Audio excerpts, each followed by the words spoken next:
నమస్తే ఫ్రెండ్స్, ఎలా ఉన్నారు? బాగున్నారా? మీరంతా మరింత బాగుండాలని భగవంతుని ప్రార్థిస్తున్నాను.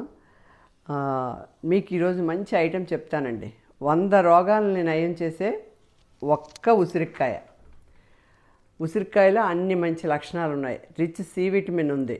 ఈ ఉసిరికాయ తినడం వల్ల తలలో వెంట్రుకలు నెరవడం తగ్గుతుంది, మోకాళ్ళ నొప్పులు తగ్గుతాయి, జీర్ణశక్తి పెరుగుతుంది, ఇమ్యూనిటీ పెరుగుతుంది.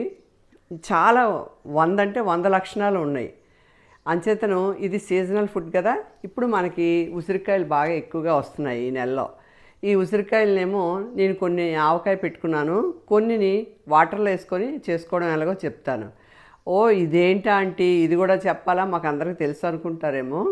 నాకు ఇంత ఏజ్ వచ్చాక కూడా ఎవ్రీ ఇయర్ నేను మా ఫ్రెండ్ జయలక్ష్మికి, శ్రీకాకుళంలో ఉంటుందండి, ఫోన్ చేసి జయ ఉసిరికాయలు ఎలా ఊరబెట్టాలి అని అడిగితే తను చెప్తుంటుంది. నాకే ఐడియా వచ్చింది, కాదు ఈ ఊరబెట్టడం అన్నది కూడా మనం చిన్న వీడియో చేసుకుంటే నెక్స్ట్ ఇయర్ ఊరబెట్టేటప్పుడు కూడా మళ్ళీ ఇది చూసుకొని చేసేసుకోవచ్చు కదా అని ఆ ఆలోచనతో ఈ వీడియో చేస్తున్నాను. ఎన్ని ఔషధాల గుణాలు ఉన్నాయో మీకు అందరికీ తెలుసు. Rich C vitamin. ఒక రోజుకి ఒక్క ఉసిరికాయ తింటే రోజుకి ఒక యాపిల్ తినండి అంటారు, కానీ అందరూ యాపిల్ 30 రూపాయలు 40 రూపాయలు ఇచ్చి కొనలేరు కదా. ఇవి ఒక్క ఉసిరికాయ కాస్ట్ ఇంచుమించి రూపాయి పడుతుందండి. నేను 100 రూపాయలకి తీసుకున్నాను ఈ ఉసిరికాయలు, నాకు 80 వచ్చాయి. అంటే దగ్గర దగ్గర రూపాయి 10 పైసలు పడుతుంది. అంటే చాలా తక్కువ కదా. ఇది ఒక ఉసిరికాయ మనం మంచి పీక్ సమ్మర్లో తిని ఒక్క గ్లాస్ మంచినీళ్ళు తాగామనుకోండి, ఎంత దాహం తీరుతుందో, ఎంత నోటికి రుచిగా ఉంటుందో, చాలా బాగుంటుంది. అంచేత ప్రతి ఒక్కళ్ళు కూడా ఈ ఉసిరికాయని ఊరపెట్టుకొని పచ్చడి చేసుకొని నిల్వ చేసుకొని వాడుకోండి. ఇప్పుడు దీనికి ఏమేం పదార్థాలు కావాలో నేను మీకు వివరంగా చూపిస్తాను. ఇగోండి, మీకు ఏ ఐటమ్సో నేను చూపిస్తున్నాను. ఉసిరికాయల్ని 1 డే అంతా వాటర్లో ఉంచి ఆ కస దిగిపోద్ది అనమాట. ఆ తర్వాత నీట్గా శుభ్రంగా కడిగిసి తొడాలు లేకుండా వాటిల్ని గుడ్డబెట్టి నీట్గా తుడిచేసుకొని ఉసిరికాయలు ఇవి. తర్వాత దీనికి పండు మిరపకాయలు మా గార్డెన్లోనివేనండి. ఇవి సేమ్ మిరపకాయలు, ఇవి కూడా మా గార్డెన్లోనివే. ఇవి నల్లజీడి పిక్క అంటారు. ఉసిరికాయ నానబెడితే ఇది పాడవకుండా ఉండడానికి దానికి పనికొస్తుంది అన్నమాట అది. ఇది పసుపు, ఇది కూడా మా గార్డెన్లో పసుపే.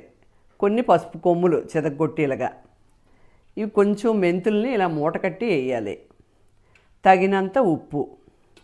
ఇవి ఏంటంటే వేడి నీళ్ళని బాగా మరిగించి పూర్తిగా చల్లారి పెట్టేశాను వాటర్. ఎందుకంటే మామూలు నీళ్ళల్లో ఏమైనా క్రిములు ఉండొచ్చు కదా, మనం ఇలాగ కాచి చల్లారబెట్టిన నీటిలో ఇంకేం ఉండవు కాబట్టి మనం నిల్వ ఉంచుకుంటాం కదా, ఈ నీళ్ళల్లోనే ఉండాలి. దానికోసమని ఇలా చేశాను. ఇప్పుడు ఈ నీటిలోని ఇవన్నీ వేసి 1 వీక్ వరకు రోజు అప్పుడప్పుడు కలుపుతుండాలి. కలిపి తర్వాత 1 వీక్ తర్వాత మనకి ఇది రెడీ అయిపోతుంది. ఇప్పుడు చేసి విధానం చూపిస్తాను, చూడండి. ఫస్ట్ పసుపు వేద్దాం. పసుపు కొమ్ములు, పసుపు.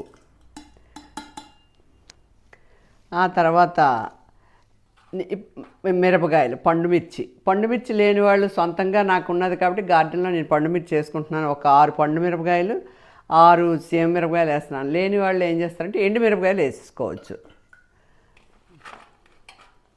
ఎండు మిరపకాయలు, 2 నల్ల జీడి పిక్కలు, మెంతులు మూట. ఇప్పుడు ఉసిరికాయలన్నీ వేసేద్దాం. ఇదే ఉసిరికాయలు దాంట్లోనండి, ఉసిరికాయలు ఊరిపోయిన తర్వాత వాటర్ కానీ ఉంటే మనకి చిన్న మామిడికాయలు వస్తాయి కదా, లేతకాయలు, జీడితో ఉన్న కాయలు. ఆ జీడి మామిడికాయలను కూడా క్లీన్ చేసి ఇలా ఇందులో వేసుకోవచ్చు. అవి కూడా చాలా టేస్ట్గా ఉంటాయి, పుల్ల పుల్లగా బాగుంటాయి. జీడి మామిడికాయలను కూడా వేసుకోవచ్చు.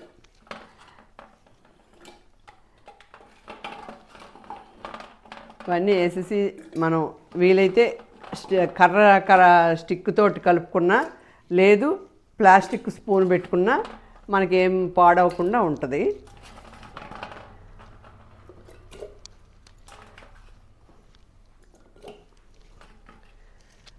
ఇప్పుడు తగినంత ఉప్పు కొంచెం ఎక్కువే పడుతుంది. అందుకని బీపీ ఉన్నవాళ్ళు మాత్రం ఒక్కొక్క ఉసిరికాయ తినండి రోజుకి, అంతకన్నా ఎక్కువ వద్దు. ఇప్పుడు నేను దీన్ని స్టిక్ పెట్టి తర్వాత కలుపుతాను. ఇలాగా పోసుకొని ఉంచుకుంటే 1 ఇయర్ వరకు కూడా ఇవి నిలవ ఉంటాయండి, ఏం పాడవదు. ఒకవేళ మీకు పైన ఏమైనా తెల్లగా వాటర్ వస్తుంది అనిపిస్తే ఆ వాటర్ తీసి మళ్ళీ నీళ్ళు మరిగించి వేసుకోండి. మెంతుల్ని మాత్రం మర్చిపోవద్దు. మెంతుల్ని ఇలాగ మూట కట్టి వేసుకుంటే బాగుంటుంది. సాల్ట్ని కొద్ది రోజులు అయిన తర్వాత, వారం అయిన తర్వాత సాల్ట్ చూడండి. సాల్ట్ తక్కువగా ఉంటే కనుక మీరు సాల్ట్ కూడా మళ్ళీ కొద్దిగా కలుపుకోండి. ఇది చాలా రిచ్ విటమిన్స్ ఉన్నాయి. అందరూ కూడా ఈ ఉసిరికాయని చేసుకోండి. ఈ వీడియో కనుక నచ్చితే లైక్ చేయండి, షేర్ చేయండి. ఇప్పుడు మీకు ఇంకొక ఐటెం చూపిస్తాను. ఈరోజు మా గార్డెన్లో 2 అంజీరాలు బాగా తయారైపోయినవి. చూసారా, ఒక స్ట్రాబెర్రీ అప్పుడే దాన్ని ఉడతగారు చిన్న హోల్ పెట్టారు. ఒక 2 జామకాయలు వచ్చాయి.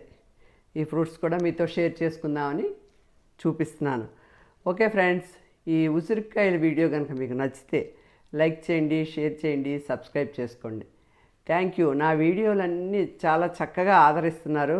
ఇలాగే నన్ను ఎంకరేజ్ చేస్తే ఇంకా ఇంకా మంచి వీడియోలు చేసి మీ అందరికీ సంతోషపరుస్తానని అనుకుంటున్నాను. Thank you very much friends. Friends, నాకు తెలిసిన ఒక్క మంచి మాట ఆఖరిలో చెప్తున్నాను. మనం దేవుడు గుళ్ళకి వెళ్తాం కదండి.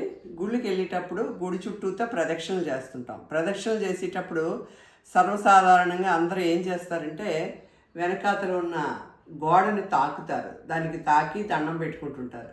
అది శాస్త్ర ప్రకారం మంచిది కాదటండి. అలాగా చెయ్యొద్దని నాకు తెలిసిన వాళ్ళు చెప్పారు. అది మీకు నేను చెప్తున్నాను. మీకు నచ్చితే ఆచరించండి. గుడికి చుట్టూ ప్రదక్షిణ చేసేటప్పుడు వెనక భాగాన్ని మనం తాకి పెట్టుకోకూడదంట. అది శాస్త్ర ప్రకారం మంచిది కాదట. నమస్తే.